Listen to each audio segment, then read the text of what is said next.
السلام عليكم ورحمة الله. النهاردة هنعمل ممبار بأحلى خلطة وتتبيلة تحفة.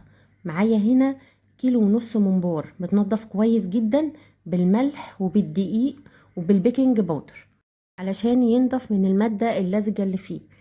معايا هنا للشوربة بصلة، حبهان، ورق لوري، ملح، فلفل اسود، واحدة لومي، 3 كوبيبة صيني، 3 فص مستكة، 2 فص توم، ومعلقة سكر صغيرة. كل ده علشان الشوربة. لما باجي احشي الممبار بحشيه والسمين بيكون من جوه علشان بينزل على الرز ويخلي طعمه حلو قوي.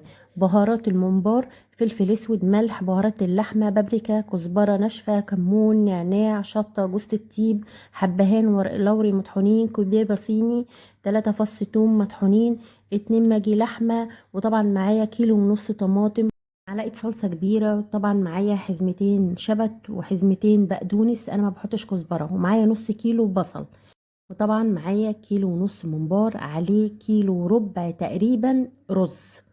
ما تكتروش في الرز. حطيت البصلة وحطيت عليها كل التوابل وهبتدي ادعكها كويس جدا، وحطيت الثلاث فصوص توم وعليهم الاتنين ماجي وبدعكهم كويس جدا. الدعكة ديت بتدي تيست حلو قوي لأي محشي عامة يعني.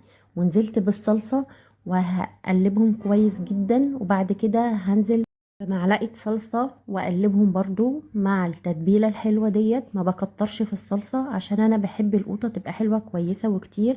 زي ما قايله لكم انا حاطة هنا كيلو ونص طماطم، وهنزل بالرز وهقلبهم كويس جدا بالصلصة علشان الرز يشرب من التتبيلة الحلوة ديت. خلاص قلبته، هبتدي انزل بالخضرة. انا بحب اكتر الخضرة عامة في اي محشي، بحب خضرته تكون كتير. قلبته كده كويس. خلاص هنزل بالخضره اللي انا بحط شبت وبقدونس بس. انتي عايزه تحطي كزبره براحتك. انا عامه في المحشي بتاعي عامه كله مش بحط كزبره خالص، بحط كزبره ناشفه بس، لكن ما بحطش خضره. دي اذواق. وبعد كده بنزل بربع كوبايه زيت علشان الزيت يعني بيخلي الخلطه تجري معايا في الممبار ويتحشي معايا بسرعه. وزي ما قايله لكم انا بحشي الممبار بتكون الدهون من جوه. كل ما اخلي الدهون جوه بتدي طعم حلو قوي للرز وبالطعامه. ما بخليش الدهن من بره، لا بخليه من جوه. كده كده هيسيح معايا، بس وهو بيسيح بيدي طعم حلو للرز معايا. طبعا ما بتحشيش الممبرايه قوي. بصي بتقعدي تضغطي عليها كده لغايه لما بتنزلي الزياده كلها وبيكون مفرود معاكي. والحشو بتاعك ده انتي بتحشي بايدك، تحشي بقمع، على حسب كل واحد متعود يحشي ازاي. بصي لازم تنزلي الرز زيادة علشان ما يفرقعش منك، والزيادات تنزل في الشوربة ما بتبقاش حلوة. في ناس بتحب تشرب الشوربة، شوربته حلوة يا جماعة وبتبقى دسمة وحلوة قوي. انا كده هبتدي احشي الممبار كله. وطبعا هبتدي احط الاول مية بتغلي على النار، وقايله لكم في الاول التوابل بتاعه الشوربه بتاعتها اللي انا هحطها في الميه اللي بتغلي. كده المية غليت معايا وهنزل بكل التوابل وشريحة ليمون كمان، والتوابل اللي انا قلت لكم عليها في اول الفيديو. ذلك توابل الشوربة. دلوقتي مية غليت معايا وحشيت الممبار كله، وهبتدي انزل بيه طبعا في المية السخنة. انتي لما بتنزلي المسام من قدام بتتقفل على طول.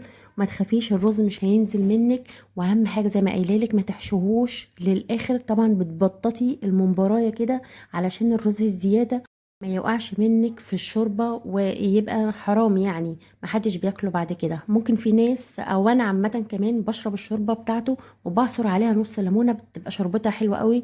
في ناس بيعملوا فتة.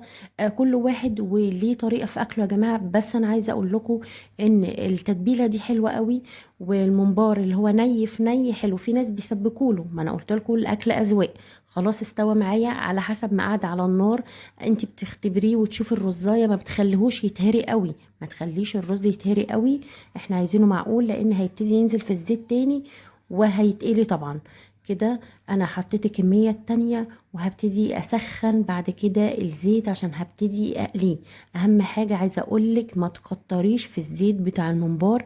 الزيت بتاعه بيكون حاجه بسيطه جدا لانه بيتقلي بسرعه. فمش لازم يعني تعملي زيت غزير، لا طبعا. الزيت بتاعه زي ما قايلالك ما بيتعديش الطاسه، حاجه بسيطه يعني. وهبتدي اقليه واحمره على نار متوسطه، ما تعليش النار قوي علشان الرز طبعا ما بيكون مش مستوي قوي يعني في الممبرايه، بس انا مش بحب اهريه علشان الرزايه تقطم معايا. كده خلصت الكميه بتاعتي وحمرت الممبار وهبتدي اقدمه. وعايزه اقولك ان التتبيله اللي هي الني في ني حلوه جدا. وهوريكي كمان ان الممبار من جوه لونه احمر. الصلصه كده معايا مظبوطه جدا، اللي هي الطماطم اللي هي كيلو ونص طماطم على كيلو ونص ممبار وكيلو رز او كيلو وربع. على العموم انا كده خلصت. ما تنسوش تعملوا لايك للفيديو وتفعلوا الجرس وتستنوني في فيديوهات جديدة. والسلام عليكم ورحمة الله وبركاته.